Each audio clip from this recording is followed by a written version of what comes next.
नमस्कार, जय हिंद दोस्तों। मैं अमरपाल सैनी एक बार फिर हाजिर हूँ आप सभी के बीच एक नए टॉपिक और एक नई वीडियो में।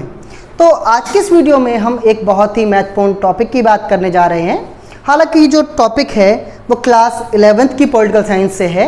11th क्लास में जो हमारी राजनीतिक विज्ञान की 2 किताबें हैं उनमें से पहली किताब भारत का संविधान, सिद्धांत और व्यवहार। इस किताब का पहला अध्याय आज के इस वीडियो में ले रहे हैं, जिस अध्याय का, जिस चैप्टर का नाम आप बोर्ड पर देख पा रहे हैं, संविधान क्यों और कैसे। सबसे पहले ज़रूरी बात कि ये वीडियो हालांकि सबसे ज़्यादा महत्वपूर्ण कक्षा 11वीं के राजनीतिक विज्ञान पॉलिटिकल साइंस के स्टूडेंट्स के लिए है, लेकिन साथ ही जो भी 11th क्लास से अपर क्लासेस में ग्रेजुएशन, पोस्ट ग्रेजुएशन में मैंने देखा है कि वहाँ जिन भी साथियों के पास ये सब्जेक्ट है, ये टॉपिक है, या ना भी हो, अगर आप ना भी पढ़ रहे हो तो कम से कम भारत के संविधान के बारे में एक सामान्य सी समझ, एक सामान्य सी सूझबूझ हर व्यक्ति को होनी चाहिए। तो जो भी साथी केवल अपने सामान्य ज्ञान, अपनी सामान्य जानकारी के लिए ये वीडियो देख रहे हैं या देखना चाहते हैं, उनके लिए भी वीडियो उतनी ही उपयोगी है जितनी कि एक विद्यालय में पढ़ने वाले बच्चे के लिए। जैसा कि मैं अक्सर कहता हूँ कि ये किताबी ज्ञान सिर्फ किताबों तक सीमित न रहे, इसे जीवन में उतारना है। हमें ये जानकारी हो कि हम जिस देश में रह रहे हैं उस देश को चलाने वाला संविधान, उस देश को चलाने वाले कानून किस तरह बने, उनके मायने क्या हैं, वो हमारे जीवन को कैसे प्रभावित करते हैं, ये एक सामान्य सी समझ हर व्यक्ति को, हर इंसान को होनी चाहिए। और इसी उद्देश्य से कम वो लोग भी ये वीडियो देख सकते हैं कि जिनका विद्यालयों से या किताबों से अब संबंध अलग हो चुका है, या जिनके पास ये विषय ना भी रहे हों, किसी अन्य विषय से उन्होंने पढ़ाई की हो। स्पेशली जो 11th क्लास के छात्र हैं वो अपने साथ अपनी नोटबुक और पेन लेकर ज़रूर बैठें ताकि आप इस चैप्टर के नोट्स बना सकें। और मैं दावा करता हूं कि ये एक वीडियो देखने के बाद आपको ये चैप्टर इस तरह से याद हो जाएगा, इस तरह समझ आएगा कि आपको सिर्फ एक बार रिवाइज करने के बाद, और वो रिवीजन आपको अपने नोट्स से करना है, जो नोट्स आज आप ये वीडियो देखने के बाद बनाएंगे। तो इस उम्मीद के साथ कि आज का हमारा ये जो सेशन है, आज की हमारी जो क्लास है, बहुत ही जो है उपयोगी होने वाली है, बहुत ही काम की होने वाली है। चलिए शुरू करते हैं आज का हमारा टॉपिक और आज की क्लास, जिसमें हम बात कर रहे हैं संविधान क्यों और कैसे, जैसा आप बोर्ड पर देख पा रहे हैं। तो देखिए साथियों, हम शुरुआत, जैसा मैंने कहा कि हम हर चीज़ को समझ कर चलेंगे, और ख़ासकर जो विद्यालयी बच्चे हैं, जो 11th क्लास के बच्चे हैं, वो आपको कहीं भी कोई भी डाउट हो किसी शब्द में, अगर कोई आपके मन में शंका रह जाए तो ये शंका आपकी एग्ज़ाम टाइम पर निकल कर आएगी, वहाँ परेशान करेगी। इससे बेहतर है कि आप उन शंकाओं को, उन सवालों को पढ़ते समय क्लियर करते चलें। तो पहली बात, आप ये वीडियो देखें और मैं कोशिश करूँगा कि कोई भी ऐसी चीज़ ना छूटे कि जो आपके मन में सवाल के रूप में रह जाए। बावजूद इसके अगर किसी के बच्चे के मन में कोई सवाल, कोई डाउट रह जाता है तो कमेंट बॉक्स में ज़रूर लिखें। मैं कोशिश करूंगा कि निजी तौर पर उस कमेंट का जवाब दूं, उसका, आपकी शंकाओं को, आपके सवालों को दूर करूं। तो देखिए, शुरुआत हम वहीं से करते हैं कि संविधान की जब हम बात करते हैं, क्योंकि हम संविधान के बारे में पढ़ने जा रहे हैं, तो सबसे पहले ये हो कि हमें संविधान शब्द की परिभाषा पता हो, संविधान शब्द का अर्थ पता हो। तो जैसा हम बात करते हैं संविधान, विधान शब्द इसका अर्थ होता है कानून, और सम शब्द का मतलब जो है कई है। सम शब्द का मतलब सम यानी कि जो है सकारात्मक भी है, इवन भी है। सम का मतलब सम्मिलित भी है, शामिल भी है। तो संविधान एक ऐसा विधान, एक ऐसा कानून जिसमें देश की शासन व्यवस्थाएं शामिल हों, देश का शासन तंत्र शामिल हो, इसे आमतौर पर हम संविधान के रूप में समझ सकते हैं। इसके अलावा जो एक लिखित परिभाषा जो आपको परीक्षाओं में लिखनी है, जब आपसे सवाल पूछा जाए कि संविधान क्या है, संविधान से आप क्या समझते हैं, संविधान का अर्थ लिखिए, आशय स्पष्ट कीजिए, अभिप्राय लिखिए। तो देखिए संविधान वास्तव में है क्या। तो देखिए संविधान किसी भी देश का कानूनों का, विधि विधानों का, नियम कानूनों का एक पुंज है। पुंज मतलब एक गट्ठर है, एक संगठन है, एक समूह है, एक ऐसा पुंज कि जिसमें देश को चलाने वाली शासन व्यवस्थाओं का, नियम कानूनों का, देश के विधि विधानों का संकलन हो, देश के कानूनों का जो है एकत्रीकरण हो, उसे हम संविधान कहते हैं। मैंने यहाँ पर संविधान की परिभाषा एक लिखित दस्तावेज के रूप में नहीं दी है, क्योंकि अक्सर एक परिभाषा संविधान की ये भी आती है कि संविधान एक ऐसा लिखित दस्तावेज है जिसमें देश के नियम कानून, विधि विधान, कानून लिखे जाते हैं या लिखे होते हैं उसे संविधान कहा जाता है। तो यहाँ संविधान जो है कुल मिलाकर देश को चलाने वाले नियम कानूनों का, प्रावधानों का, विधि विधानों का एक संग्रह है, एक जो है उसका कलेक्शन है, उसे बोलते हैं हम संविधान। और संविधान की परिभाषा के बाद हम बात कर लेते हैं। तो देखिए विश्व के विभिन्न देशों के पास दो तरह के संविधान हैं। दो तरह के संविधान कौन कौन से हैं? तो देखिए बहुत सारे देशों के पास आज वर्तमान विश्व में लिखित संविधान है जो रिटर्न है, यानी जैसा भारत है, भारत के पास एक जो है विश्व का सबसे बड़ा संविधान है, लिखित संविधान है, यानी हमारे पास एक लिखित दस्तावेज, एक लिखित पुस्तक है जिस पुस्तक में हमारे देश को चलाने वाले सभी विधि विधानों को, सभी नियम कानूनों को, सभी प्रावधानों को संचित किया गया है, लिखा गया है। तो देखिए इसी तरह से विश्व में बहुत सारे देशों के जो संविधान है वो लिखित रूप में है, वो रिटन है। अब सिंपल सी बात है, जब भी कोई कॉन्फ्लिक्ट होगा किसी भी कानून को लेकर, विधि विधान को लेकर, वो पुस्तक उठाई जाएगी, उसकी जांच की जाएगी और उसमें जो भी लिखा जाएगा देश उसके अनुसार चलेगा। तो एक प्रकार के संविधान पूरे विश्व के अधिकांश देशों में जो है वो लिखित संविधान है।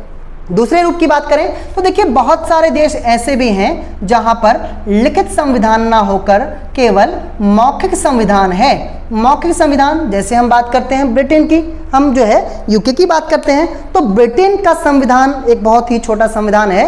और कमाल की बात तो ये है कि यहाँ का संविधान लिखित रूप में नहीं है, वो केवल मौखिक रूप में है, केवल वर्बल है।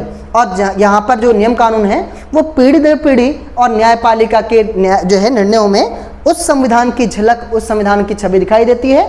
और इस तरह के संविधानों को हम मौखिक या अलिखित संविधान कहते हैं। तो देखिए हमारे पास तो लिखित संविधान है, लेकिन विश्व के कुछ देश ऐसे भी हैं जिनके पास लिखित रूप में संविधान नहीं है, वो केवल मौखिक है, वो केवल अलिखित है। तो हमने यहाँ बात कर ली संविधान क्या है और संविधान के दो रूप क्या हैं, लिखित और अलिखित, यानी के मौखिक संविधान। तो देखिए आज के इस चैप्टर को पढ़ने के बाद हम जिन जिन चीज़ों को समझ पाएंगे, स्पष्ट कर पाएंगे, वो कौन कौन सी बातें हैं। पहली बात कि संविधान है क्या, दूसरी बात कि संविधान की किसी भी देश में क्या महत्ता, क्या महत्व, क्या काम होता है, हम इस पर बात कर पाएंगे।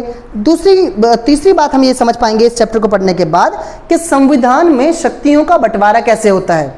जाहिर सी बात है, देश का संविधान देश में विभिन्न समुदायों को, विभिन्न लोगों को शक्तियां प्रदान करता है। तो इन शक्तियों का बंटवारा कैसे होता है हम इसकी बात कर पाएंगे। और हम बात करेंगे इस चैप्टर के अंत में कि भारत का संविधान कैसे बना, भारत के संविधान का निर्माण कैसे हुआ। तो मेरा ख्याल है कि यहाँ पर हम संविधान और संविधान के रूपों को समझ चुके होंगे। तो देखिए 11वीं क्लास के जो बच्चे हैं उनके पास उनकी बुक में, इस किताब में जो पहला चैप्टर आता है उसकी शुरुआत जहाँ से होती है, एक तो संविधान की परिभाषा से, और पहला महत्वपूर्ण टॉपिक जिसका लॉन्ग क्वेश्चंस एग्जाम में बनते हैं उसकी बात करते हैं। तो देखिए हम यहाँ बात करते हैं संविधान की आवश्यकता।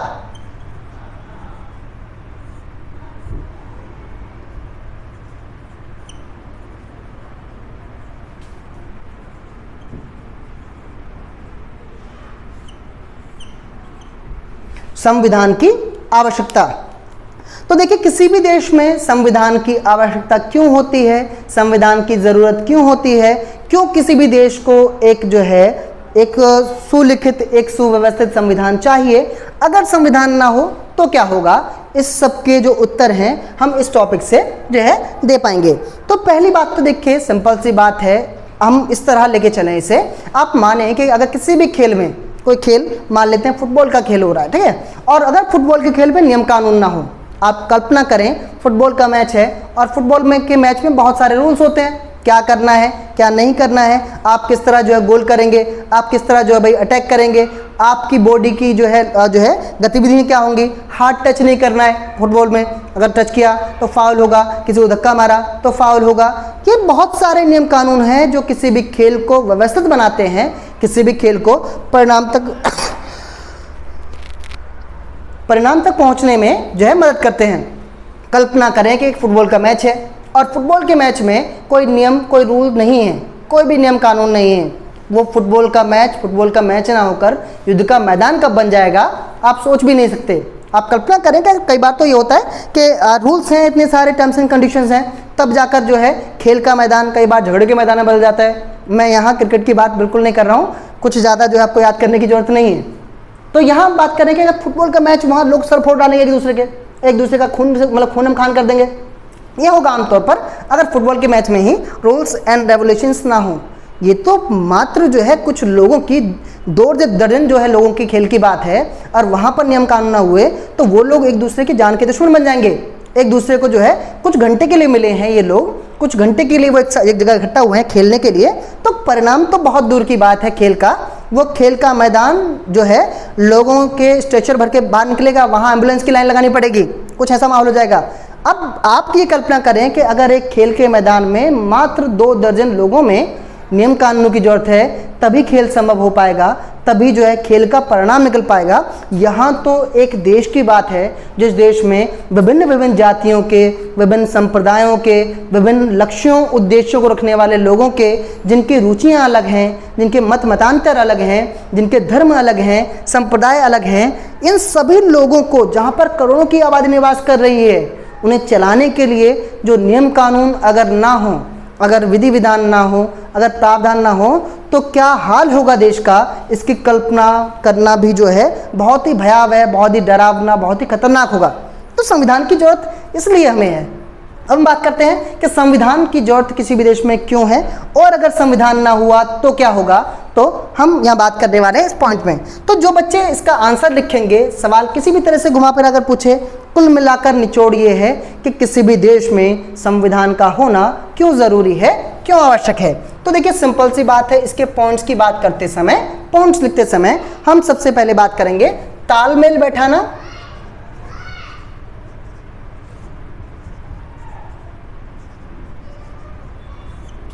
और भरोसा या फिर विश्वास।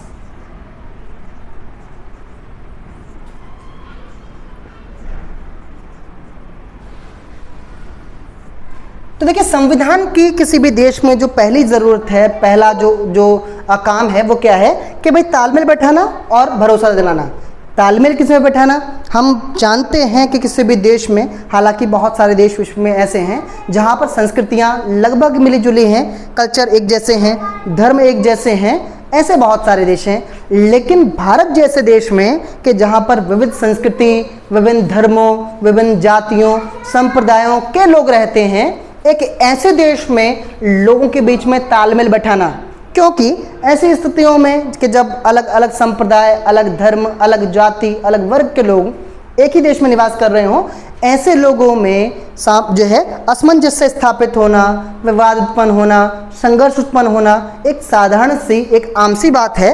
अब ऐसे में किसी भी देश में तालमेल बैठाने के लिए संविधान का होना अति आवश्यक है, संविधान का होना बहुत ज़रूरी है। इसी के साथ जो दूसरी बात कही है, विश्वास दिलाना, भरोसा दिलाना। संविधान किसी भी देश में नागरिकों को ये विश्वास दिलाता है, ये भरोसा दिलाता है कि उस देश में उस व्यक्ति के अधिकारों की रक्षा की जाएगी, उस व्यक्ति के हितों की रक्षा की जाएगी, उस व्यक्ति की रक्षा की जाएगी। ये भरोसा, ये विश्वास संविधान दिलाता है। अगर हम भारत में रहकर इस विश्वास के साथ जी पाते हैं कि अगर मेरे साथ कुछ भी बुरा होता है, अगर मेरे साथ कुछ भी अप्रिय घटना घटती है, तो मेरे देश का संविधान मुझे सुरक्षित करेगा, मेरे अधिकारों को सुरक्षित करेगा, ये भरोसा संविधान दिलाता है।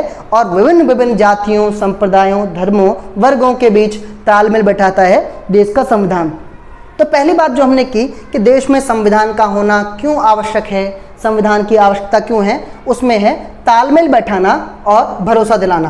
तालमेल बैठाना जो है अलग अलग जातियों, भिन्नताओं, विविधताओं के बीच में तालमेल, और भरोसा हर एक व्यक्ति को कि उसके अधिकारों की, उसके हितों की रक्षा देश में की जाएगी। ये काम देश का संविधान करता है। अगर संविधान ना हुआ तो ना तो देश में तालमेल की, सामंजस्य की स्थिति होगी, और ना ही देश में कोई इस भरोसे के साथ जी पाएगा कि वो व्यक्ति सुरक्षित भी है, उसके अधिकार सुरक्षित भी हैं। तो पहला जो काम है देश के संविधान का वो है तालमेल बैठाना और भरोसा दिलाना। संविधान के दूसरे काम की बात हम जो करते हैं वो है निर्णय निर्माण की शक्तियों का निर्धारण।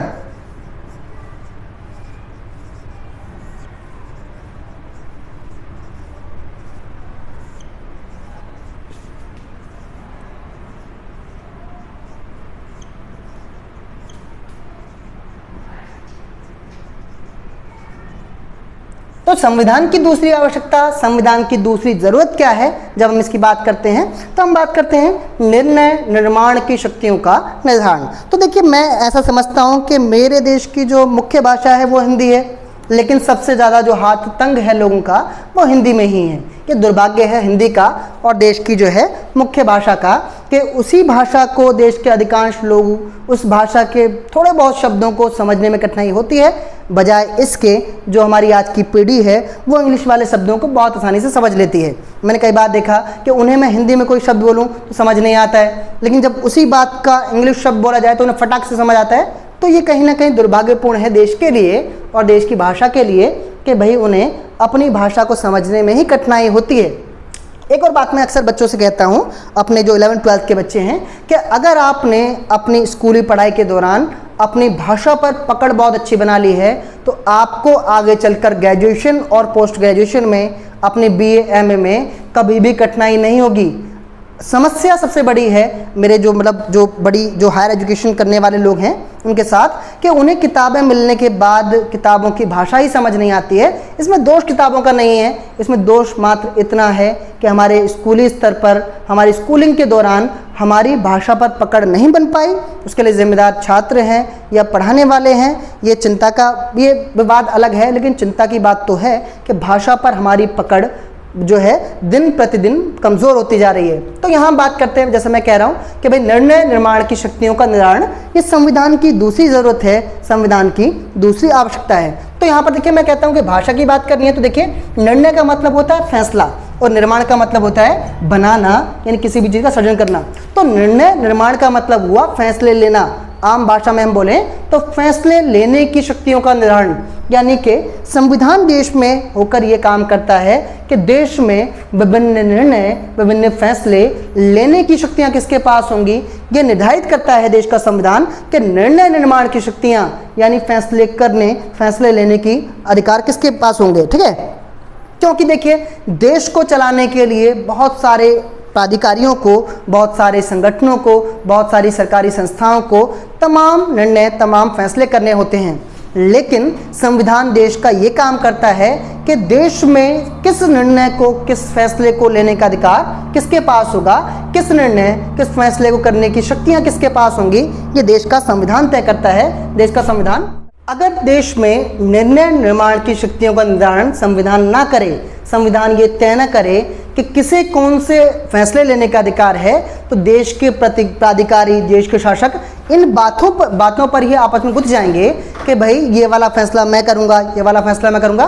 तो देश का संविधान ये काम करता है कि सभी को ये स्पष्ट करता है, सभी को ये तय करता है कि किस व्यक्ति को, किस अधिकारी को, किस पद पर नियुक्त अधिकारी को कौन सा फैसला, कौन सा निर्णय करने का अधिकार है। ये संविधान की दूसरी आवश्यकता है, ये संविधान का दूसरा काम है, दूसरी ज़रूरत है। इसके बाद हम बात करते हैं तीसरा, तो हम बात करते हैं सरकार की शक्तियों की सीमाओं का निर्धारण। सरकार की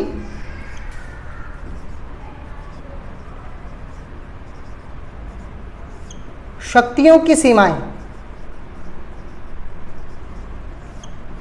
सरकार की शक्तियों की सीमाएं तय करना।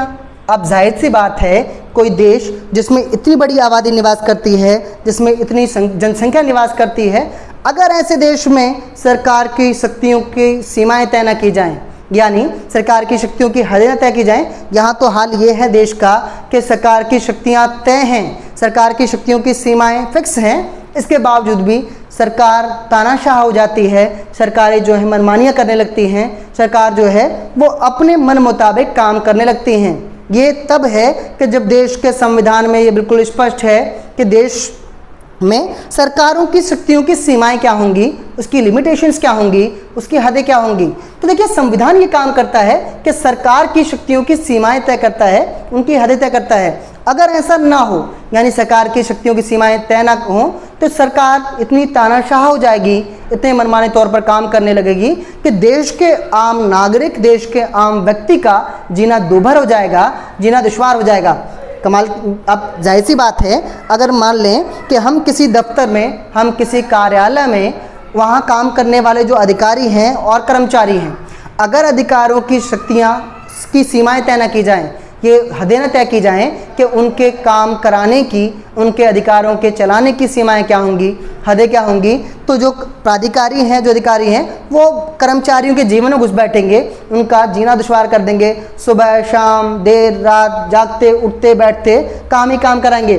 तो ये बहुत ज़रूरी है किसी भी देश में कि सरकार को फैसले लेने का, यानी निर्णय निर्माण की शक्तियाँ तो हों, लेकिन साथ ही साथ सरकार की शक्तियों की सीमाएं भी तय हों, उनकी लिमिटेशंस भी तय हों, उनकी हदें भी तय हों। और ये काम देश का संविधान करता है। देश का संविधान सरकार की शक्तियों की सीमाएं तय करता है, उनकी जो हदें तय करता है। ये संविधान का तीसरा काम है, जो संविधान का मुख्य कामों में से एक है। इसके बाद हम जब बात करते हैं कि संविधान की आवश्यकता क्यों है, संविधान की ज़रूरत क्यों है, तो हम बात करते हैं समाज की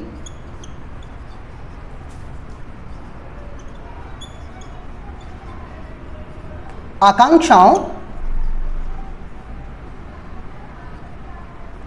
और लक्ष्यों का निर्धारण।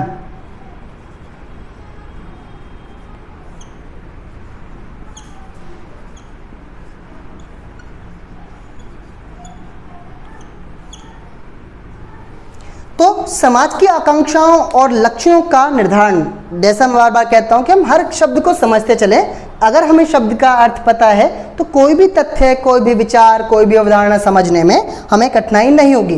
तो हम देखते हैं कि संविधान क्या काम करता है। और तो संविधान क्या काम करता है कि समाज की जो आकांक्षाएं हैं, आकांक्षाएं मतलब इच्छाएं हैं, देश के समाज की जो विश हैं, देश का समाज क्या चाहता है, तो समाज की आकांक्षाओं और लक्ष्यों का निर्धारण देश का संविधान करता है। जाहिर सी बात है, अगर मान लीजिए किसी भी देश में जो समाज निवास करता है, किसी भी देश में जो समाज जो है रहता है, उस समाज के लक्ष्य क्या हैं, समाज की आकांक्षाएं क्या हैं, समाज स्वयं को कैसा बनाना चाहता है, कैसा रूप देना चाहता है, इस सब का निर्धारण, इस सब का जो है तय कौन करता है, देश का संविधान तय करता है। जाहिर सी बात है कि अगर किसी देश का जो समाज है, वो समाज में पुरुषत्व को, समाज में जो मैटरनिटी है उसे प्रबल बनाना चाहता है, जो फर्टिलिटी है उसे प्रबल बनाना चाहता है, यानी पुरुषों का जो पुरुषत्व है उसको बलशाली बनाना चाहता है, तो समाज के संविधान में वो चीज़ दिखाई देगी, समाज के संविधान में वो चीज़ परिलक्षित होगी।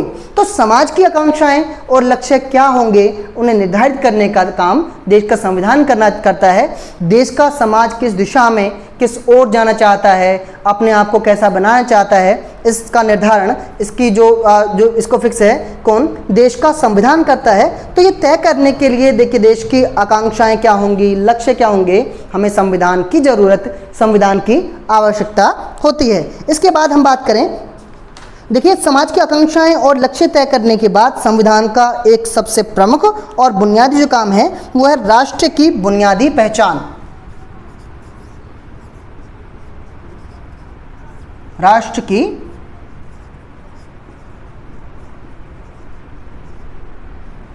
बुनियादी पहचान।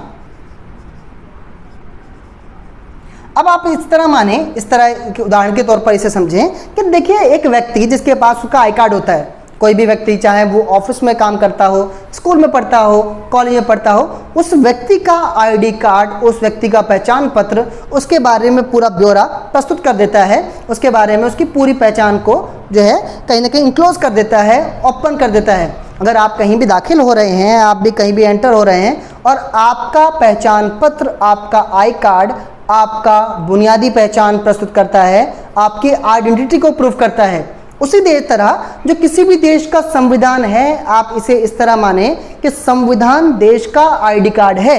यानी जाहिर सी बात है, जिस तरह से हम किसी भी इंसान का आईडी कार्ड देखकर, उसका पहचान पत्र देखकर उस व्यक्ति के बारे में एक अनुमान लगा लेते हैं, किस पद का व्यक्ति है, किस संस्था का व्यक्ति है, वो किस तरह का काम करने वाला व्यक्ति है, ये अनुमान हम किसी भी व्यक्ति का आईडी कार्ड देखकर लगा लेते हैं। तो आप ये मानकर चलें कि किसी भी देश का संविधान उस देश के गले में टंगा हुआ उसका आईडी कार्ड है, जो कि उस देश की बुनियादी पहचान को, उस देश की बेसिक आइडेंटिटी को प्रूव करता है।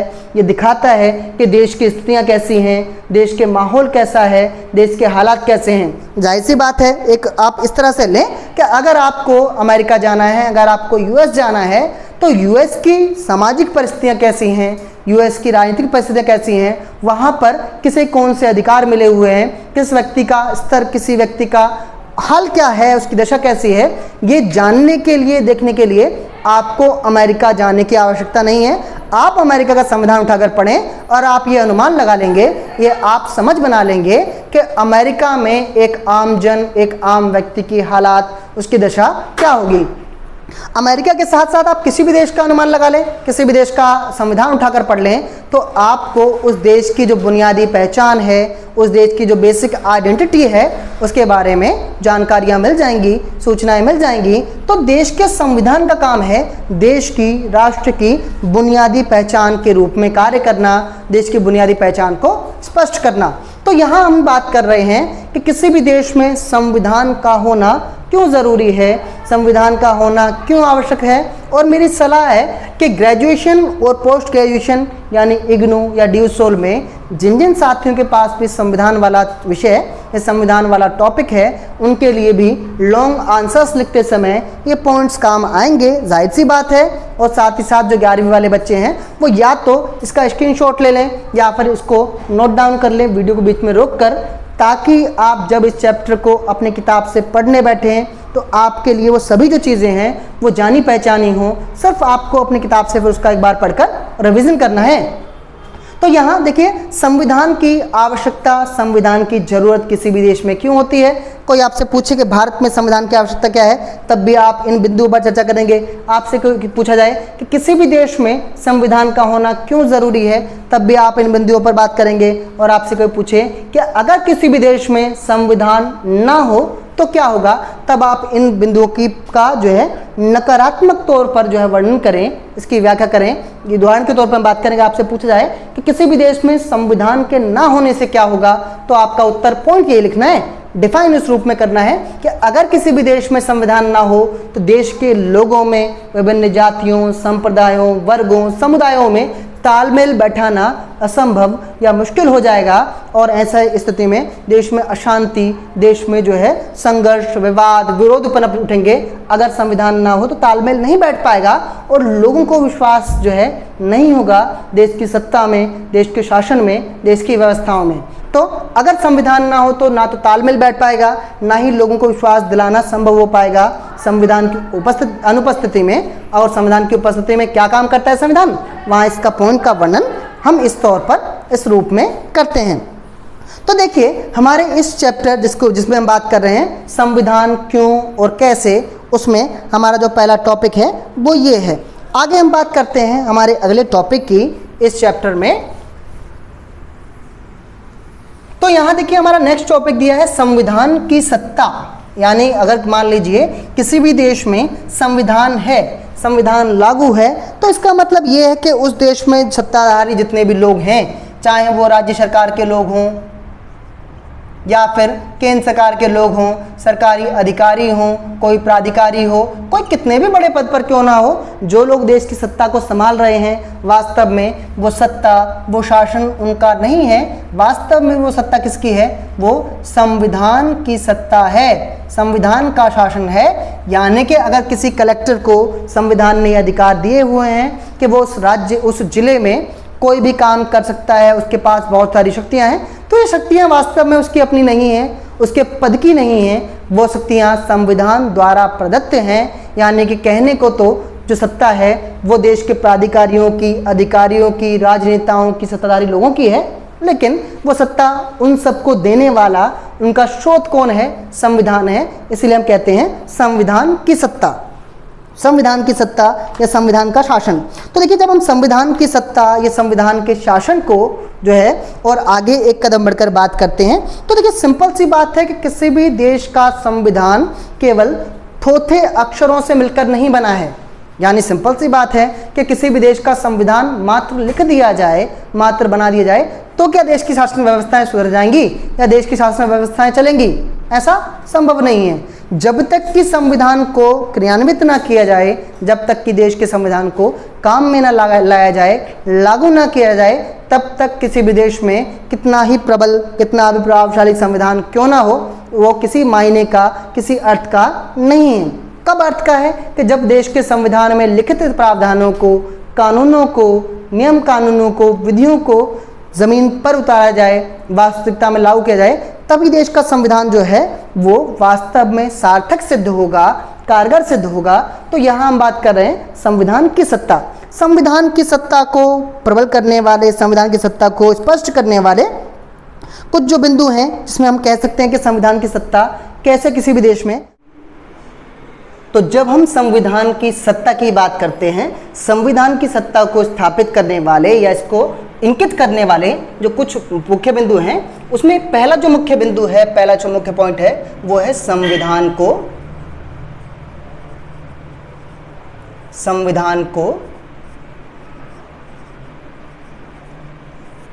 प्रचलन में लाने का तरीका। संविधान को प्रचलन में लाने का तरीका।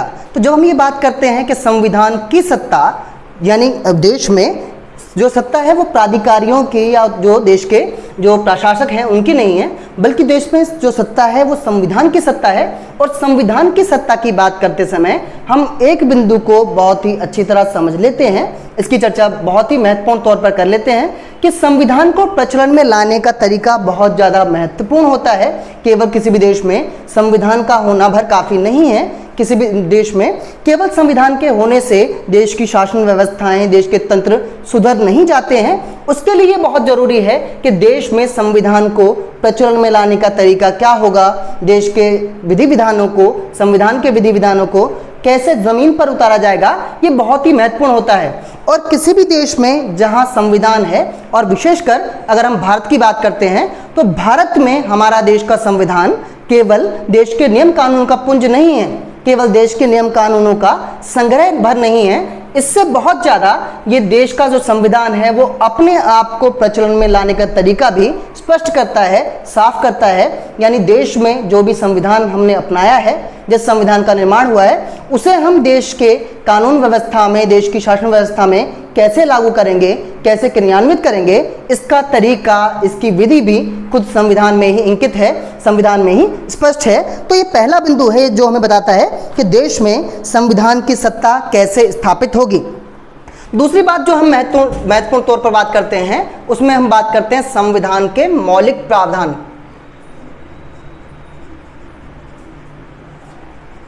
संविधान के मौलिक प्रावधान। प्रावधान का मतलब होता है नियम कानून, प्रावधान का मतलब होता है विधियां।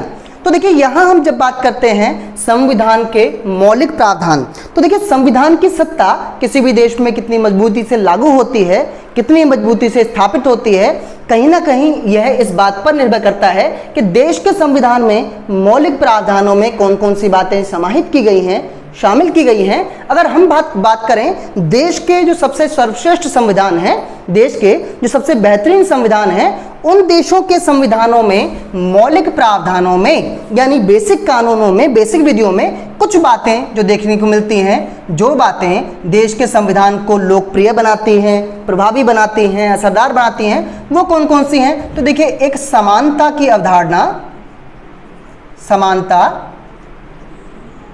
स्वतंत्रता और न्याय जैसे जो मौलिक प्रावधान हैं वो किसी भी देश के संविधान में होना इसको इंकित करता है, इसे दर्शाता है कि देश का संविधान जो है जनता उन्मुखी है, जनता को केंद्र में रखकर बनाया गया है, जनता की परवाह करने वाला, जनता की जो है हितों की रक्षा करने वाला है। तो देश के संविधान में मौलिक प्रावधानों में जितने भी मैंने कहा कि अच्छे संविधान माने जाते हैं, जैसे भारत का संविधान है, जैसे अमेरिका का संविधान है, या साउथ अफ्रीका का संविधान है, इन संविधानों में देश के मौलिक प्रावधानों में समानता, स्वतंत्रता और न्याय जैसे जो मौलिक तत्व हैं, मौलिक अवधारणाएं हैं, उनका समावेशन, उनका जो है शामिल होना इसमें इंक्लूडेड होता है। तो देखिए देश में हम बात करते हैं संविधान के मौलिक प्रावधानों की व्याख्या। तो संविधान की जो सत्ता है वो इस तरह स्थापित होती है कि संविधान को प्रचलन में लाने का तरीका स्वयं संविधान में ही लिखित है, संविधान में ही उल्लेखित है। दूसरी बात हम कर रहे हैं कि संविधान के मौलिक प्रावधान किस तरह के हैं, ये इस बात को निर्धारित करता है, इस बात को तय करता है कि देश में संविधान की सत्ता किस तरह चलेगी, देश में संविधान की सत्ता किस हद तक प्रभावी होगी, किस हद तक लागू होगी, ये इस बात से तय होता है। संविधान की सत्ता स्थापित करने के लिए जो तीसरा एक महत्वपूर्ण बिंदु है वो है संस्थाओं की संतुलित रूपरेखा। संस्थाओं की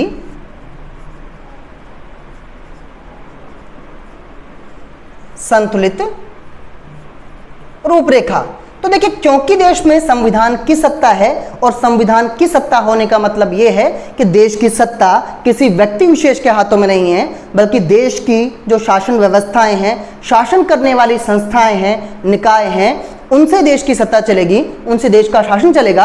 ऐसे में ये बहुत ज़रूरी होता है कि देश के शासन को चलाने वाली जितनी भी संस्थाएं हैं, संस्थाओं में अगर हम बात करें मूल तौर पर कि जो देश के वृहद तौर पर यानी बड़े पैमाने पर जो देश की सत्ताओं को चलाती हैं संस्थाएं, उनमें हम बात करते हैं न्यायपालिका की बात करते हैं, न्यायपालिका की बात करते हैं, हम विधायिका की बात करते हैं, या फिर हम कार्यपालिका की बात करते हैं। तो देखिए, देश की जो सबसे महत्वपूर्ण 3 संस्थाएं हैं, निकाय हैं, जो देश को चलाने का महत्वपूर्ण तौर पर काम करते हैं, जिनके ऊपर देश की सत्ता को चलाने का, देश के शासन को चलाने का सारा जो है कार्यभार है, सारी जिम्मेदारियां हैं, वो महत्वपूर्ण संस्थाएं न्यायपालिका है, यानी जिसका काम देश में न्याय की रक्षा, न्याय का संरक्षण करना है, न्यायिक विधि विधान को लागू करना है। न्यायपालिका एक सबसे जो है महत्वपूर्ण संस्थाओं में से एक है। देश की विधायिका, जिसका काम देश के लिए पुराने कानूनों में, पुराने विधानों में संशोधन करने का, करेक्शन करने का और देश को आवश्यकता अनुसार नए कानून, नए विधि विधान देने का काम जिसका है, वो विधायिका एक महत्वपूर्ण निकाय है। और एक महत्वपूर्ण निकाय कार्यपालिका है, जो विधायिका द्वारा बनाए गए नियम कानूनों को इस तरह लागू करती है जिससे कि देश की शासन व्यवस्था सुचारू रूप से चले, देश की शासन व्यवस्था जो है नए आयाम और नई गति प्राप्त हो। तो देखिए, संविधान केवल जो है नियम कानून का पुंज नहीं है, इसी संविधान में यह बात भी बड़े स्पष्ट तौर पर रखी गई है, इस बात का भी विशेष ध्यान रखा गया है कि देश को चलाने वाली जो भी संस्थाएं हैं, जिन संस्थाओं के उत्तरदायित्व अलग अलग हैं, जिम्मेदारियां अलग हैं, उनके काम अलग अलग हैं, अलग अलग होने के बावजूद भी इन संस्थाओं की एक संतुलित रूपरेखा देश में होनी चाहिए।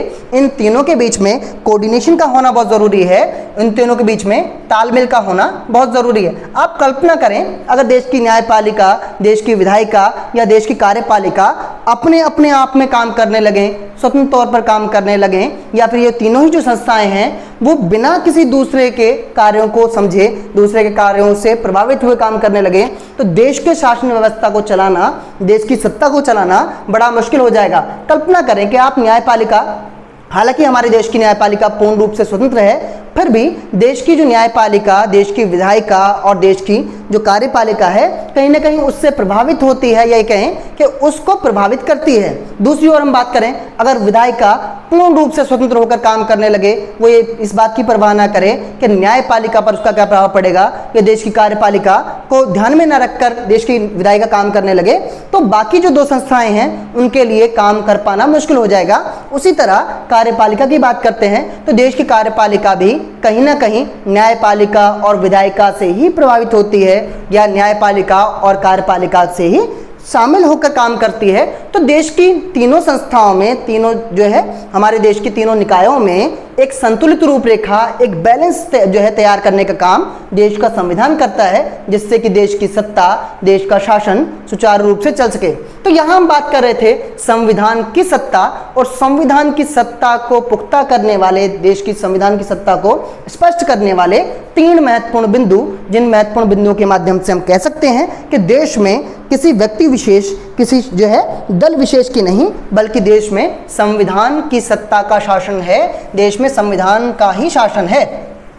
इसके बाद देखिए 2 टॉपिक लेकर, और इन 2 टॉपिक में उनके महत्वपूर्ण बिंदु की चर्चा करने के बाद, पहली चीज हमने बात की थी कि देश में संविधान का होना क्यों जरूरी है, और दूसरे जो पॉइंट में, दूसरे टॉपिक में हमने बात की कि देश में संविधान की सत्ता का क्या अर्थ है, और देश में संविधान की सत्ता किस तरह स्थापित होगी, किस तरह लागू होगी, उसकी हम बात कर रहे थे। अब आगे बढ़कर इस चैप्टर के दूसरे हिस्से में हम जाते हैं और जहां हम बात करते हैं कि भाई भारत के संविधान की ओर बढ़ते हैं और हम यहां बात करेंगे भारत के संविधान से जुड़े कुछ महत्वपूर्ण तथ्य, कुछ महत्वपूर्ण बातें।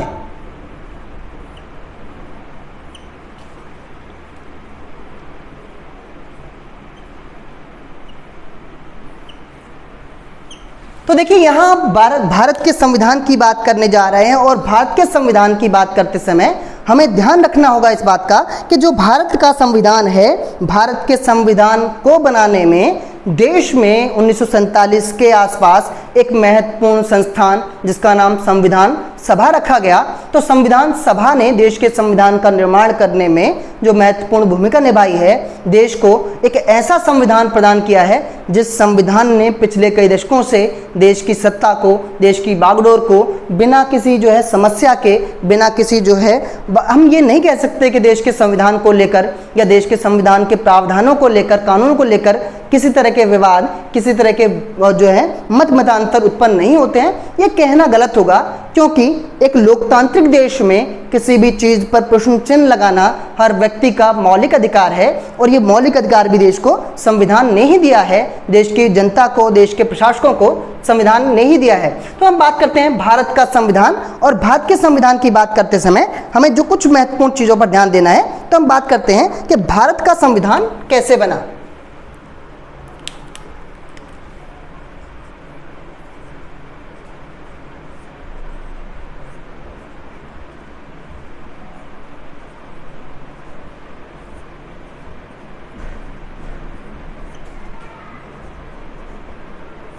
जब हम भारत के संविधान की बात करते हैं कि भारत का संविधान कैसे बना, तो पहली एक महत्वपूर्ण बात जो हमें अपने दिमाग में रखनी है कि देखिए भारत के संविधान का निर्माण, भारत के संविधान की जो रचना है वो एक निकाय, वो एक संस्थान ने की है जिसे हम संविधान सभा के नाम से जानते हैं, जिसे हम कॉन्स्टिट्यूशनल असेंबली के नाम से जानते हैं। संविधान सभा की बात करें, कॉन्स्टिट्यूशनल असेंबली की बात करें, तो इससे जुड़ी कुछ महत्वपूर्ण तारीखें हम सबसे पहले यहाँ चर्चा कर लेते हैं और उसके बाद हम इसमें आगे बढ़ेंगे। तो देखिए जो कुछ महत्वपूर्ण तिथियां देश की संविधान को लेकर हैं,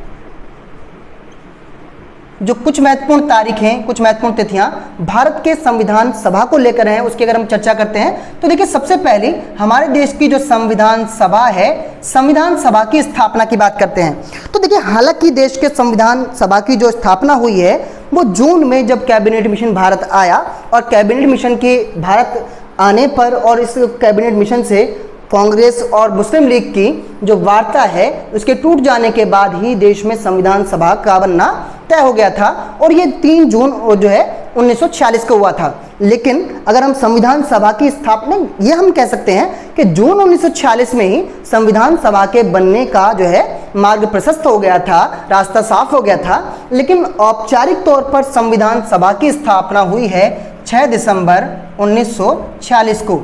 6 दिसंबर 1946 को 1946 में भारत का संविधान का निर्माण करने के लिए एक संविधान सभा का गठन हुआ, संविधान सभा की स्थापना हुई और यह हुई 6 दिसंबर 1946 को। 6 दिसंबर को संविधान सभा की स्थापना होने के बाद संविधान सभा की जो प्रथम बैठक हुई है, पहली बार जो है इसका जो है सम्मेलन हुआ है, संविधान सभा की जो पहली बैठक हुई, ये संविधान सभा के निर्माण के ठीक 3 दिन बाद यानी कि 9 दिसंबर 1946 को 1946 को संविधान सभा का पहला सम्मेलन, पहली सभा, पहली मीटिंग हुई, प्रथम बैठक हुई 9 दिसंबर 1946 को। एक जरूरी बात यह कि जिस दिन संविधान सभा की पहली बैठक हुई, पहली सभा हुई, जाहिर सी बात है कि जो संविधान सभा थी उसमें सैकड़ों सदस्य थे, सैकड़ों मेंबर्स थे। वो मेंबर्स कहाँ से चुने गए हम इसकी चर्चा अभी करेंगे। लेकिन जब हम तिथियों की बात कर रहे हैं तो देखिए जाहिर सी बात है कि जिस सभा में, जिस जो है निकाय में 300 प्लस मेंबर हों, इस निकाय का संचालन करने के लिए किसी एक पदाधिकारी की, किसी एक व्यक्ति की आवश्यकता होगी। तो जिस दिन संविधान सभा की पहली बैठक हुई 9 दिसंबर 1946 को, उसी दिन संविधान सभा के अस्थायी अध्यक्ष चुन लिए गए। अस्थायी अध्यक्ष क्यों चुने गए कि देखिए अध्यक्ष की आवश्यकता थी, एक प्राधिकारी की जरूरत थी, लेकिन जो उस समय व्यक्ति चुने गए, उन्हें अस्थायी अध्यक्ष के तौर पर चुना गया। अस्थायी अध्यक्ष इसलिए कि जब भी संविधान सभा के स्थायी अध्यक्ष चुने जाएंगे तब तक के लिए एक व्यक्ति हो जो संविधान सभा का संचालन करे, संविधान सभा को सुचारू रूप से चलाए। तो अस्थायी अध्यक्ष के तौर पर डॉक्टर सच्चिदानंद सिन्हा, जो कि संविधान सभा के ही मेंबर थे, सच्चिदानंद सिन्हा। तो डॉक्टर सच्चिदानंद सिन्हा साहब को 9 दिसंबर 1946 को, जिस दिन सभा की पहली बैठक हुई, उस दिन अस्थायी अध्यक्ष के तौर पर जो है चुन लिया गया था। 9 दिसंबर जिस दिन संविधान सभा की पहली बैठक हुई, उसके ठीक 2 दिन बाद यानी कि 11 दिसंबर 1946 को 1946 को संविधान सभा के स्थायी अध्यक्ष चुन लिए गए थे। स्थायी अध्यक्ष का चयन 9 दिसंबर के 2 ही दिन बाद यानी कि 11 दिसंबर 1946 को कर लिया गया था और संविधान सभा के स्थायी अध्यक्ष के तौर पर, यानी वो व्यक्ति जो संविधान सभा के दूरगामी कार्यों को पूरा करवाएगा, जो व्यक्ति संविधान सभा को तब तक जो है कह सकते हैं कि भाई संचालित करेगा जब तक कि देश का संविधान बनकर तैयार ना हो जाए। तो स्थायी अध्यक्ष के तौर पर, संविधान सभा के स्थायी अध्यक्ष के तौर पर जो है एक व्यक्ति का चुनाव हुआ, जो व्यक्ति आगे चलकर देश के पहले राष्ट्रपति भी बने, जिन्हें बिहार का गांधी भी कहा गया, और वो हैं डॉक्टर राजेंद्र प्रसाद।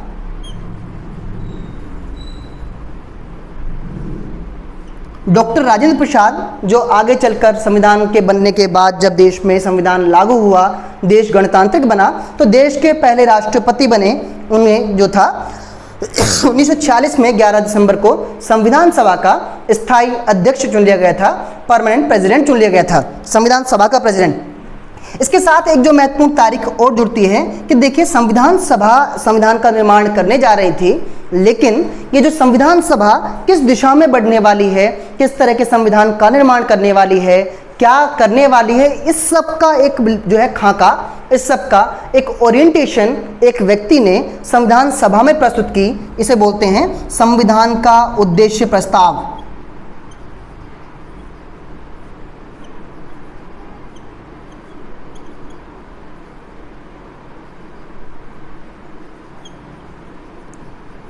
संविधान का उद्देश्य प्रस्ताव यानी संविधान किस तरह से काम, जो संविधान सभा है वो किस तरह से काम करने वाली है, अपने कार्यप्रणाली में, अपनी कार्यशैली में किन किन बातों का ध्यान रखने वाली है, हम देश में किस तरह के संविधान का निर्माण करने जा रहे हैं, ये बहुत ज़रूरी था। तो देखिए, 300 प्लस लोगों की एक सभा एक संविधान का निर्माण करने जा रही है, तो कम से कम उसके सदस्यों को इतनी स्पष्टता, इतनी क्लैरिटी तो हो कि जिससे कि जो संविधान बनाने वाले व्यक्ति हैं उन सबके सामूहिक लक्ष्य, उन सबके सामूहिक उद्देश्यों की स्पष्टता लगभग संविधान सभा के हर सदस्य को होनी चाहिए, हर मेंबर को होनी चाहिए।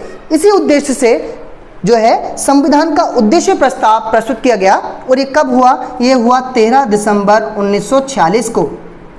13 दिसंबर 1946 को पंडित जवाहरलाल नेहरू ने, संविधान सभा के एक सदस्य जो आगे चलकर देश के प्रधानमंत्री भी बने और कांग्रेस के एक महत्वपूर्ण व्यक्ति जिनका नाम है पंडित जवाहरलाल नेहरू,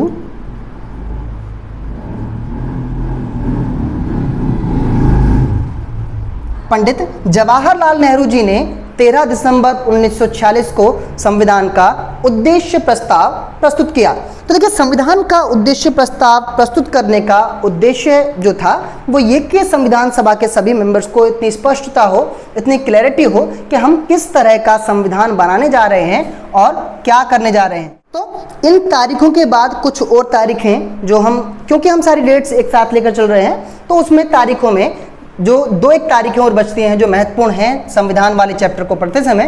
तो एक तारीख आती है 26 नवंबर 1949, 1949। तो देखिए, 26 नवंबर 1949 को क्या हुआ कि हमारे देश का संविधान बनकर तैयार हुआ।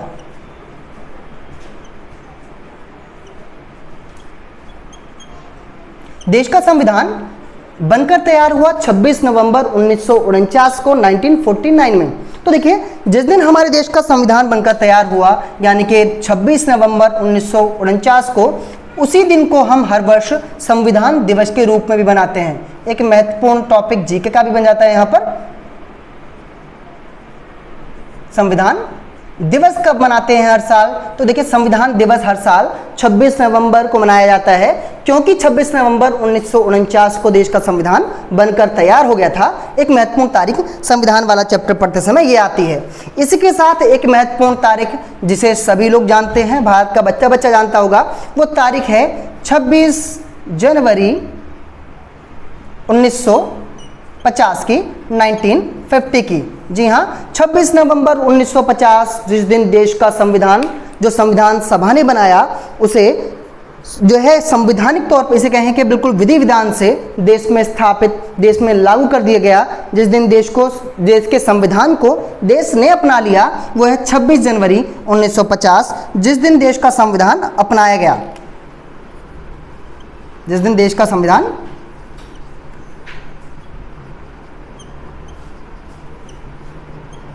अपनाया गया, देश का संविधान लागू हुआ कह लें या देश का संविधान अपनाया गया कह लें। तो देखिए जिस दिन देश का संविधान अपनाया गया या फिर लागू हुआ उसे किस नाम से जानते हैं? ये तो मतलब एक बड़ा ही सामान्य सी बात है कि इसे हम गणतंत्र दिवस के रूप में, गणतंत्र दिवस के रूप में हम जानते हैं 26 जनवरी के दिन को। लेकिन यहाँ सबसे महत्वपूर्ण बात जो एक आती है कि भाई देखिए, एक सवाल आता है यहाँ पर कि देखिए अगर हमारे देश का संविधान 26 नवंबर को बनकर तैयार हो गया था, यानी कि 26 नवंबर 1949 को बनकर तैयार हो गया था, तो 26 नवंबर 1949 और 26 जनवरी 1950 में लगभग जो है 2 महीने का अंतर है, 2 महीने का अंतराल है। अब सवाल ये उठता है कि अगर देश का संविधान 26 नवंबर को ही बनकर तैयार हो गया था, तो 26 नवंबर 1949 को ही बनकर तैयार हो गया था, तो इसे लागू करने के लिए 26 जनवरी वाली ही तारीख क्यों चुनी गई? क्यों संविधान निर्माताओं ने 2 महीने की प्रतीक्षा की, 2 महीने का इंतजार किया? क्यों ऐसा नहीं किया कि उसी साल यानी 1949 में ही 31 दिसंबर को संविधान को लागू कर देते या फिर 1 जनवरी को लागू कर देते? तो किसी भी दिन संविधान लागू हो सकता था, लेकिन संविधान निर्माताओं ने ये लागू करने के लिए 26 जनवरी का ही दिन क्यों चुना? 2 महीने इंतजार क्यों किया? तो इसमें देखिए एक बड़ी दिलचस्प बात आती है कि जो हमारे संविधान निर्माता हैं, हमारे संविधान को बनाने वाले लोग हैं, उन्हें संविधान को बनाने के बाद एक ऐसी तारीख की जो है प्रतीक्षा थी, एक ऐसी तारीख थी जो यादगार हो, जिसका संविधान से, संविधान के निर्माण से जो है गहरा संबंध हो। उस विशेष तारीख पर ही देश के संविधान निर्माता संविधान को लागू करना चाह रहे थे, संविधान को लागू करना की उनकी इच्छा थी।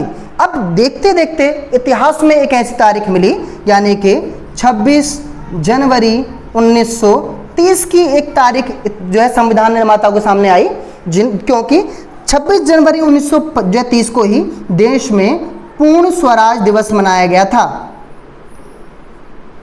पूर्ण स्वराज दिवस औपनिवेशिक काल में, ब्रिटिश काल में, गुलामी के काल में भारतीय लोगों ने मनाया था।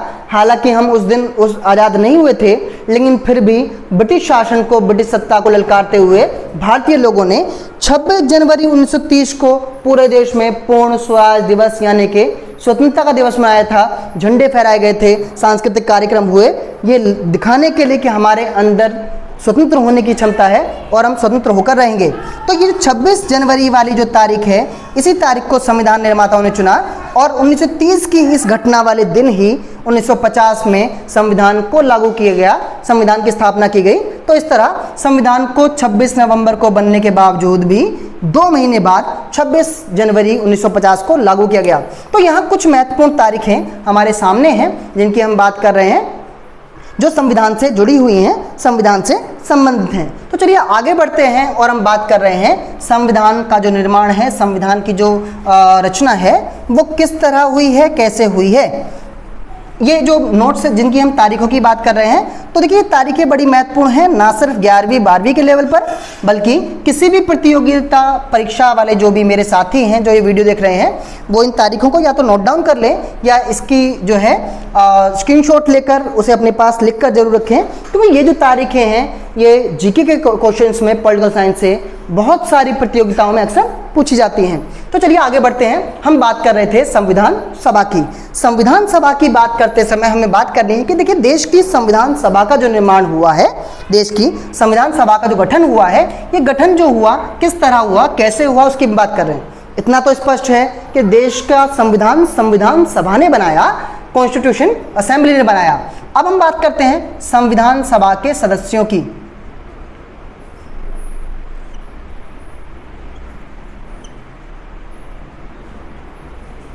हम सदस्यों की संख्या की बात करते हैं कि संविधान सभा में सदस्य कहां कहां से आए।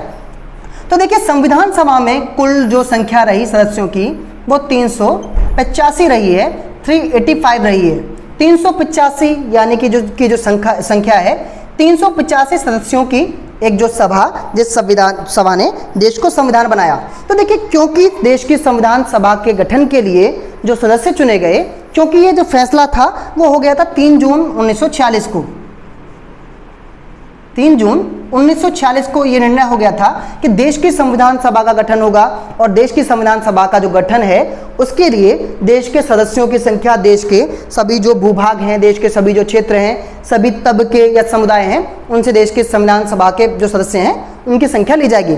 तो इस लिहाज से देश को जो है विभिन्न भागों में, देश की रियासतों में, देश के ब्रिटिश प्रांतों में बांटा गया था। और इसके अनुसार ये तय हुआ कि देखिए, संविधान सभा के जो मेंबर्स होंगे उनका चयन प्रांतीय स्तर पर किया जाएगा। प्रांतीय स्तर पर जो प्रतिनिधि हैं वही संविधान सभा के सदस्यों का चयन करेंगे। एक जो महत्वपूर्ण बात ये कि जो है संविधान सभा के सदस्यों का चयन करने के लिए एक पैमाना अपनाया गया कि प्रत्येक 10 लाख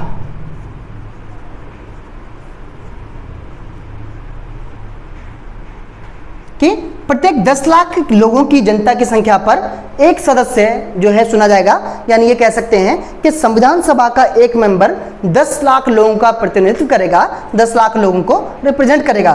तो इस आधार पर जो है संविधान सभा के सदस्यों की संख्या चुनी गई। और देखिए, जो 385 सदस्य हैं, 385 मेंबर हैं, वो क्योंकि हमारे देश में उस समय की शासन व्यवस्थाएं इस तरह बटी हुई थी, इस तरह विभाजित थी कि देखिए, देश में कुछ थे ब्रिटिश प्रांत, कुछ थे ब्रिटिश प्रांत और कुछ थे देसी रजवाड़े।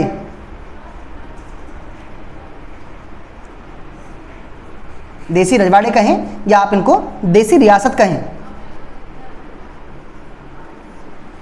तो देखिए, देश की संविधान सभा में 385 सदस्यों में से जो संख्या ली गई है, जो नंबर्स लिए गए हैं, वो ये कि देश की जो ब्रिटिश प्रांत थे, ब्रिटिश प्रांत का मतलब ये कि जिन क्षेत्रों में, जिन इलाकों में डायरेक्टली ब्रिटिश सरकार शासन करती थी, जहां ब्रिटिश कमिश्नर का शासन हुआ करता था, क्षेत्र की सारी शासन व्यवस्थाएं ब्रिटिश शासन के अधीन हुआ करती थी, ऐसे इलाकों को, ऐसे प्रांतीय क्षेत्रों को ब्रिटिश प्रांत कहा गया था। तो देश के ब्रिटिश प्रांतों से 292 यानी कि 292 जो मेंबर्स का चयन हुआ, और प्रत्येक 10 लाख पर एक की संख्या, इस हिसाब से जो है ब्रिटिश प्रांतों से 292 सदस्य चुने गए। और जो देसी रजवाड़े हैं, देसी रियासतें हैं, देसी रियासतों से 93 सदस्य, 93 मेंबर्स जो हैं संविधान सभा में चुने गए। तो इस तरह कुल मिलाकर 385 सदस्यों का संविधान सभा में चयन हुआ। और संविधान सभा में चयन के बाद देखिए, जी 1947 की बात करते हैं तो 3 जून 1947 को जब बंटवारा होना का जो तय हो गया, अगस्त में बंटवारा होने वाला था, लेकिन बंटवारे की जो रूपरेखा है वो लगभग जून 1947 में तैयार कर ली गई थी। तो देखिए, देश की जो संविधान सभा है उसमें प्रारंभिक तौर पर हमें 385 सदस्यों की संख्या देखने को मिलती है। कुछ साथियों ने कई बार ये संख्या 385 ना देखकर 389 भी देखी होगी। तो हालांकि हायर स्टडीज में हम कई बार 389 सदस्यों की संख्या की बात करते हैं। तो इस 389 संख्या कहाँ से आती है? तो देखिए, जब ब्रिटिश काल ही था, जब संविधान सभा का गठन हुआ, स्थापना हुई और दिसंबर 1946, उस समय क्या हुआ कि जो ब्रिटिश सरकार थी, उस समय का जो ब्रिटिश शासन था, उन्होंने भारत की संविधान सभा में 4 सदस्यों को, 4 कमिश्नर्स को जो है अपॉइंट किया था। उनका उद्देश्य ये रहा कि जो ब्रिटिश कमिश्नर होंगे वो संविधान सभा की कार्यप्रणाली, संविधान सभा की जो कार्यशैली है उसका ध्यान रखेंगे। ये हुआ 1946 में दिसंबर में। लेकिन 1947 में भारत का जब बंटवारा होना जो है तय हो गया जून में, उस समय ये जो ब्रिटिश कमिश्नर थे वो जो है भारत से, ब्रिटिश सत्ता पूरी तरह से खत्म हो गई, ये ब्रिटिश कमिश्नर भी चले गए। इसलिए हम महत्वपूर्ण तौर पर संविधान सभा के सदस्यों के रूप में इन 385 सदस्यों की संख्या की ही बात करते हैं। लेकिन कई बार अगर आप जो है 389 संख्या देखते हैं संविधान सभा के सदस्यों की, तो उसका कारण ये है कि प्रारंभ में 4 जो ब्रिटिश कमिश्नर थे उन्हें संविधान सभा में अपॉइंट किया गया था, बाद में वो लोग सदस्य नहीं रहे। मुख्य तौर पर हमारी संख्या 385 रही। एक और बात जो महत्वपूर्ण है सदस्यों की संख्या को लेकर, तो देखिए संविधान सभा का निर्माण हुआ, सदस्य चुने गए 385, लेकिन संविधान जो सभा का जो कार्य है वो आगे बढ़ा। इसमें एक जो तारीख आती है कि देखिए देश का बंटवारा, देश का विभाजन होने के बाद, विभाजन 1947 में हुआ, 1947 में हुआ, तो 1947 में देश का बंटवारा होने के बाद संविधान सभा के कुछ सदस्य, संविधान सभा के कुछ मेंबर्स जो कि पाकिस्तान वाले क्षेत्रों से आते थे, वो लोग बंटवारे के बाद पाकिस्तान चले गए और उनकी जो अनुपस्थिति है संविधान सभा में वो हुई, और इस वजह से विभाजन के बाद, बंटवारे के बाद संविधान सभा में सदस्यों की संख्या 299 यानी कि लगभग 300 हो गई, 299 की संख्या संविधान सभा में रह गई। ये विभाजन के बाद की बात है।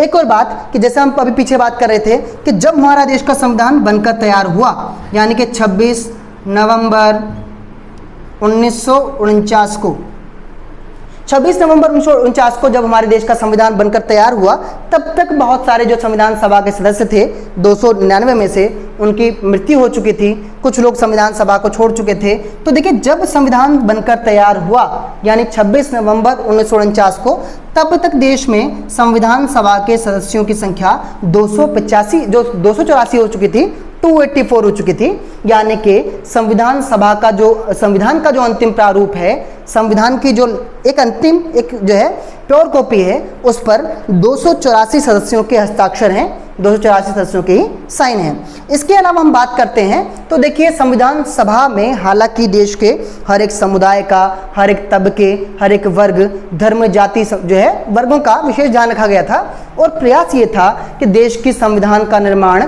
देश के सभी वर्गों द्वारा हो। कल को उठकर कोई ये ना कहे कि संविधान को बनाने में हमारे वर्ग, हमारे संप्रदाय या हमारे समूह का प्रतिनिधित्व नहीं हुआ, या हमारे अधिकारों या हमारे जो है हमारे जो है हितों की बात नहीं की गई। इस लिहाज से संविधान सभा में जो सदस्यता थी वो हर एक वर्ग को होना सुनिश्चित किया गया था। तो ये जो 385 मेंबर हैं, इनमें से जो 28 मेंबर थे, 28 सदस्य थे, वो किसके? अनुसूचित जातियों के भी थे।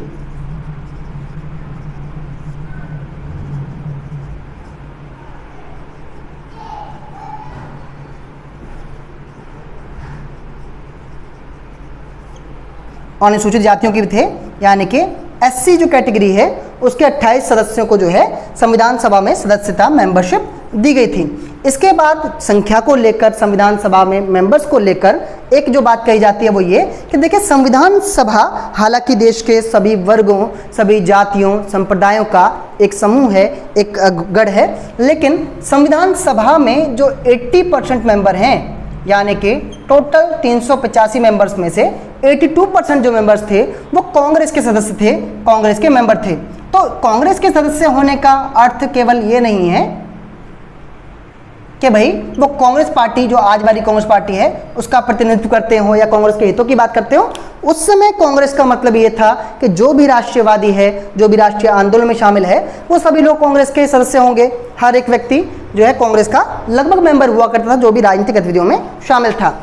उस समय कांग्रेस पार्टी जो थी अलग अलग विचारधाराओं, अलग अलग विश्वासों और मतों का समर्थन करती थी। खुद कांग्रेस पार्टी में ही अलग अलग मतांतर के जो सदस्य थे या समूह थे या गुट थे वो शामिल थे। तो संविधान सभा में टोटल 82% जो मेंबर्स थे वो कांग्रेस पार्टी के मेंबर्स थे। अगर बड़े जो सदस्यों में अगर बात करें तो देखिए जो पंडित जवाहरलाल नेहरू हैं, राजेंद्र प्रसाद हैं, सरदार पटेल हैं, ऐसे बहुत सारे सदस्य जो थे वो कांग्रेस के ही मेंबर थे, कांग्रेस के सदस्य थे। हालांकि कांग्रेस की सदस्यों की संख्या इतनी ज़्यादा होने पर कई बार यह आरोप भी लगता है कि जो भारत की संविधान सभा है वो कांग्रेसियों का गढ़ कही जाती है, कांग्रेसियों का जो है जमघट कही जाती है। तो कांग्रेसियों का जमघट कहलाने का जो तात्पर्य है, जो अर्थ है वो ये कि मेंबर्स की संख्या, कांग्रेस के मेंबर्स की संख्या संविधान सभा के मेंबर्स में बहुत ज़्यादा थी। लेकिन हम ये बात बिल्कुल ना भूलें कि संविधान सभा के निर्माण के लिए कांग्रेस का सदस्य होना ये बिल्कुल नहीं था कि कांग्रेस के सभी सदस्य एक ही मत या एक ही विचार का समर्थन करते हों। ये एक जो सिंपल सी एक रूपरेखा, अगर मैं थोड़ा सा एक तरफ हो जाऊं तो आप इसका स्क्रीनशॉट जरूर ले लें, और मेरा ख्याल है कि हम सदस्यों की संख्या को इस पूरे जो है चर्चा से, इस पूरे अर्थ से समझ सकते हैं। तो यहाँ देखिए संविधान सभा के सदस्यों की और कुछ महत्वपूर्ण तारीखों की बात करने के बाद जो बची कुछ चीज़ें इस चैप्टर में हैं उनकी चर्चा हम कर लेते हैं। और इस तरह जो हमारा चैप्टर है, ये जो अध्याय है कक्षा 11वीं में है हालांकि, लेकिन मैं समझता हूँ कि बहुत सारे अच्छे खासे स्तर पर भी ये जो चीज़ें हैं, ये जो तथ्य हैं वो बहुत काम आते हैं, बार बार इनका दोहराव होता है। तो देखिए संविधान सभा की बात कर लेने के बाद हमें जो चीज़ ध्यान देनी है कि संविधान को बनने में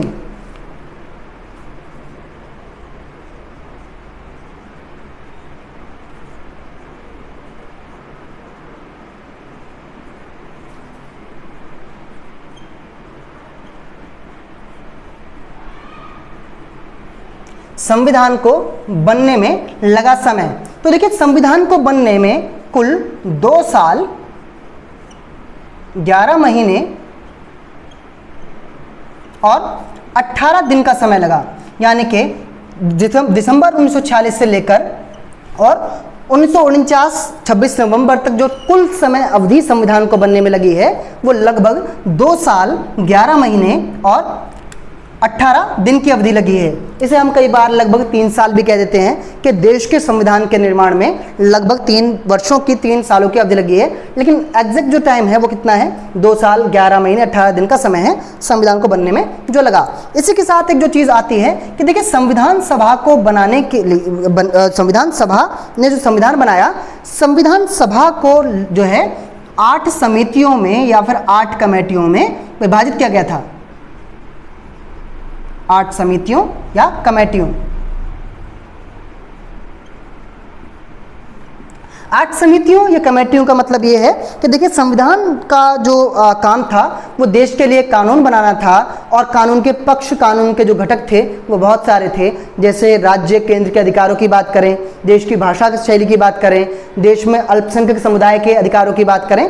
तो इस तरह 8 समितियां निर्मित कर दी गई थीं, और हर एक समिति का एक विशेष क्षेत्र पर जांच पड़ताल करना, उसके लिए कानून बनाने का सुझाव देना, ये काम जो है इन 8 कमेटियों ने किया। कई बार कई एग्जाम परीक्षाओं में पूछा गया है कि संविधान सभा को कितनी समितियों में या कितनी कमेटियों में बांटा गया था। जब हम कमेटी की बात करते हैं तो देखिए एक जो नाम आता है बहुत ही महत्वपूर्ण, इन 8 कमेटियों में से एक सबसे महत्वपूर्ण कमेटी समिति जिसका नाम था प्रारूप समिति। प्रारूप समिति या जिसे हम ड्राफ्टिंग कमेटी भी कहते हैं। तो देखिए ड्राफ्टिंग कमेटी यानी संविधान की जो प्रारूप समिति थी, 8 समितियों में से एक, इसका काम क्या था? इसका काम ये था कि संविधान सभा में जो भी चर्चा होगी, जो भी वाद विवाद होंगे, उन्हें डॉक्यूमेंट करना, उन्हें लिखना प्रारूप समिति का काम था। प्रारूप समिति किन बातों पर सहमति बनी, किन पर वाद विवाद हुआ, किसने क्या कहा, इस सब को लिखना जुखना जो काम था वो प्रारूप समिति का था। और देखिए प्रारूप समिति के जो अध्यक्ष थे वो डॉक्टर भीमराव अंबेडकर जी थे।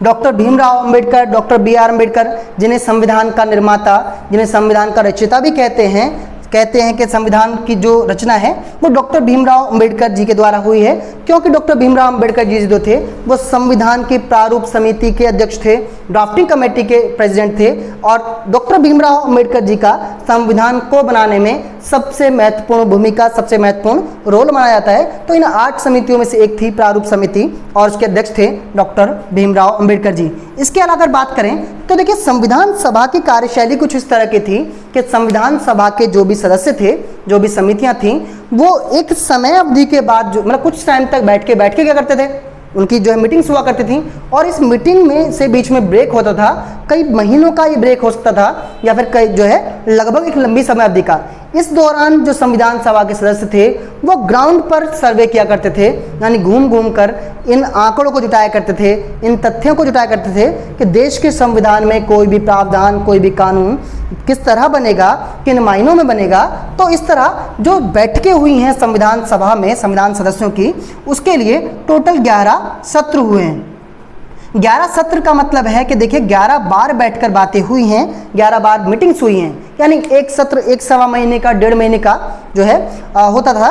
और इस तरह से एक सत्र होने के बाद फिर गैप होता था, फिर दूसरा सत्र होगा, फिर कुछ समय का गैप होगा, फिर तीसरा, चौथा, इस तरह से टोटल 2 साल 11 महीने 18 दिन में 11 सत्र हुए हैं। संविधान सभा के 11 बार इनकी बैठे हुई हैं। उदाहरण के तौर पर हम देखें कि जब हम देश के संसद के सत्रों की बात करते हैं तो एक साल में जो हमारा पार्लियामेंट है, जो हमारी संसद है, उसके सामान्य स्थितियों में सामान्य तौर पर 4 सत्र होते हैं। एक बजट सत्र होता है, फिर ग्रीष्मकालीन सत्र होता है, फिर मानसून सत्र होता है और फिर शीतकालीन सत्र होता है। इस तरह पूरे वर्ष में 4 सत्र होते हैं, यानी 4 बार बैठकें होती हैं। एक सत्र कई दिनों तक चलता है, कई बार ये 1 महीने या 2 महीने तक भी चलता है, इसे कहते हैं हम सत्र। तो संविधान को बनाने के लिए कुल 11 सत्र हुए और साथ ही साथ टोटल 165 दिन, यानी संविधान सभा के सदस्यों ने टोटल 165 दिन बैठकर बैठकें की हैं, 165 दिन बैठकर जो है चर्चाएं की हैं, जो है वाद विवाद किया है। ये कुल जो बातें हैं संविधान सभा से जुड़ी और देश के संविधान से जुड़ी। इसके बाद हम जो बात करने वाले हैं, देखिए यहाँ जो सारा एक खाका है, मैं बार बार एक चीज़ कह रहा हूँ कि या तो आप इन चीज़ों को नोट करते चलें या फिर जो है इसका स्क्रीनशॉट लेकर आप वीडियो देखने के बाद भी इन्हें नोट कर सकते हैं। लेकिन यहाँ सबसे महत्वपूर्ण सवाल यहीं से बनते हैं और इस वीडियो के अंत होने के बाद मैं आपको कुछ सवाल भी दूंगा जिससे हम इस बात का मूल्यांकन कर सकें कि इस वीडियो को देखने के बाद आपको कुछ चीज़ें समझ भी आई हैं या याद। तो इस सब के बाद इस चैप्टर में जो चर्चा करने की बात रह गई है और जो बहुत ज़्यादा महत्वपूर्ण है कि देखिए संविधान जो हमारा बना, इसे हम कई बार उधारी का संविधान भी कहते हैं। उधारी का संविधान इसलिए कि हमारे देश के संविधान में बहुत सारे प्रावधान बहुत सारे अलग अलग देशों से लिए गए हैं। तो इस कड़ी में, इस क्रम में एक बात जो हमें ध्यान रखनी है, तो देखिए मूलतः भारत के संविधान का जो एक स्रोत है वो भारत में ही अंग्रेजों द्वारा बनाया गया 1935 का गवर्नमेंट ऑफ इंडिया एक्ट है।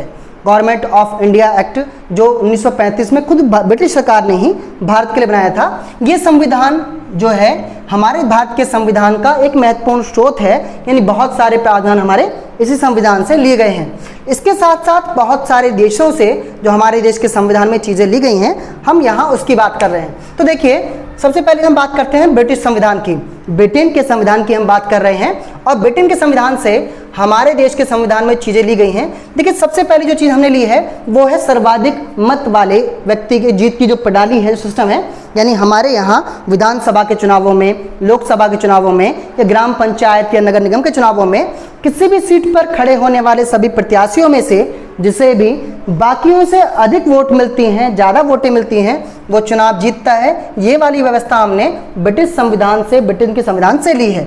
दूसरी चीज़ जो हमने ब्रिटेन के संविधान से ली है वो है सरकार का संसदीय स्वरूप। हमारे देश में जो सरकार का स्वरूप है वो संसदीय है, यानी देश की सरकार संसद में चुने गए सदस्यों से ही चुनी जाएगी, उनसे ही बनेगी। ये वाली व्यवस्था भी हमने ब्रिटिश संविधान से ली है। कानून के शासन की व्यवस्था, यानी देश में कानून का शासन है, कानून का ही जो तंत्र है, इसकी व्यवस्था का जो प्रावधान है हमने ब्रिटेन के संविधान से लिया है। चौथी चीज़ जो हमने ब्रिटेन के संविधान से ली है वो है विधायिका में अध्यक्ष का पद और उसकी भूमिका। तो देखिए हमारे देश की विधायिका यानी विधानसभा में, लोकसभा में या राज्यसभा में सभा का संचालन करने के लिए, सभा को चलाने के लिए एक अध्यक्ष का पद होता है।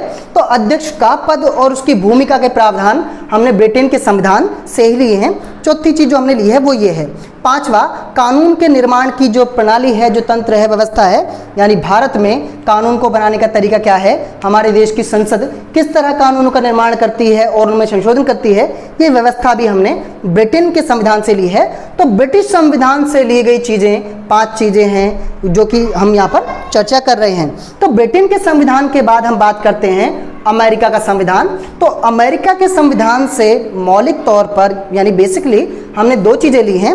ये 2 चीज़ें क्या हैं? पहला है मौलिक अधिकारों की सूची, यानी हमारे संविधान में जो फंडामेंटल राइट्स हैं, जो मौलिक अधिकार हैं, ये मौलिक अधिकारों की सूची हमने अमेरिका के संविधान से ली है। अमेरिका के संविधान से उसको जो है उधार लिया है। दूसरी चीज़ जो हमने अमेरिका के संविधान से ली है वो है न्यायिक पुनरावलोकन की शक्ति।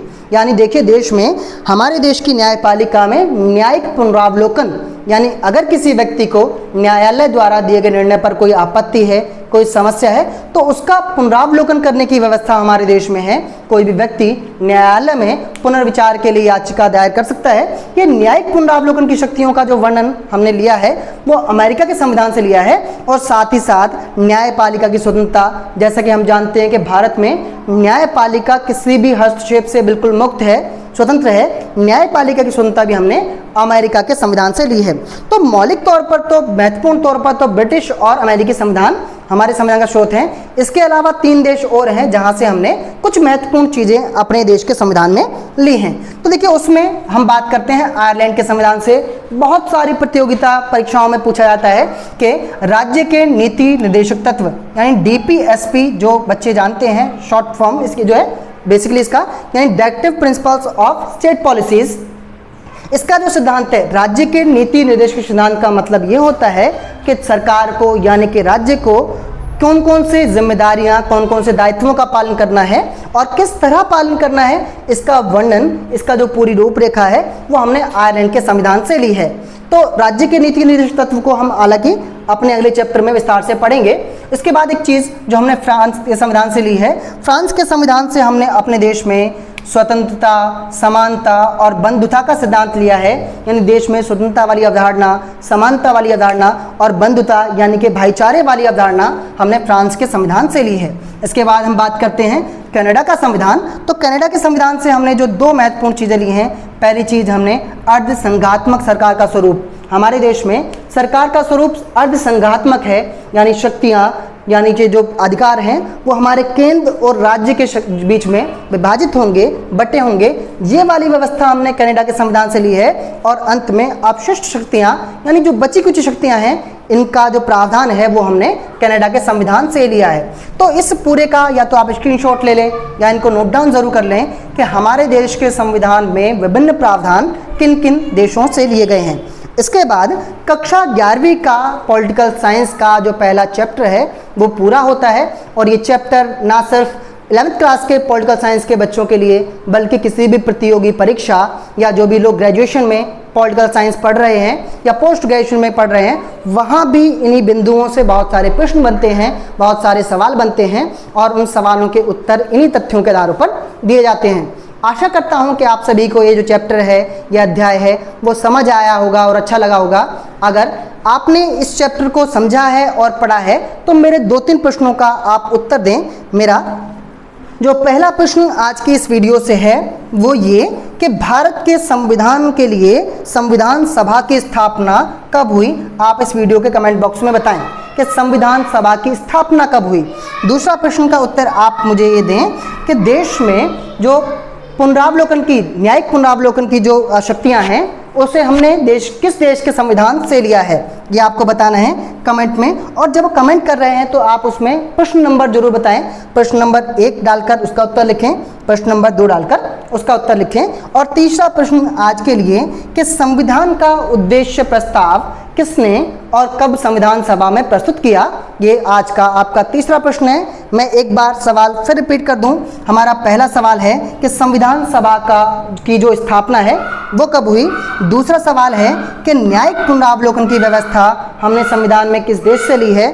और तीसरा सवाल है कि जो हमारा संविधान है, संविधान निर्माण के समय संविधान का उद्देश्य प्रस्ताव कब और किसने संविधान सभा में प्रस्तुत किया। आप इन 3 प्रश्नों के उत्तर इस वीडियो को देखने के बाद दे पाते हैं तो मैं समझूंगा कि इस लगभग 1 घंटे की जो मेहनत है वो सफल हुई और आपका ये वीडियो देखना सफल हुआ। और आप अपने साथियों को, जो भी आपके स्तर पर हैं या आप जैसा पढ़ने को इच्छुक हैं, उन्हें वीडियो जरूर शेयर करें। अगर आपने अभी तक चैनल सब्सक्राइब नहीं किया है तो चैनल को सब्सक्राइब जरूर कर लें और बेल आइकन ऑन कर लें, जिससे कि आने वाली सभी वीडियोस आपको मिलती रहेंगी। मिलते हैं आगे किसी वीडियो में किसी नए टॉपिक के साथ। तब तक के लिए जय हिंद, नमस्कार।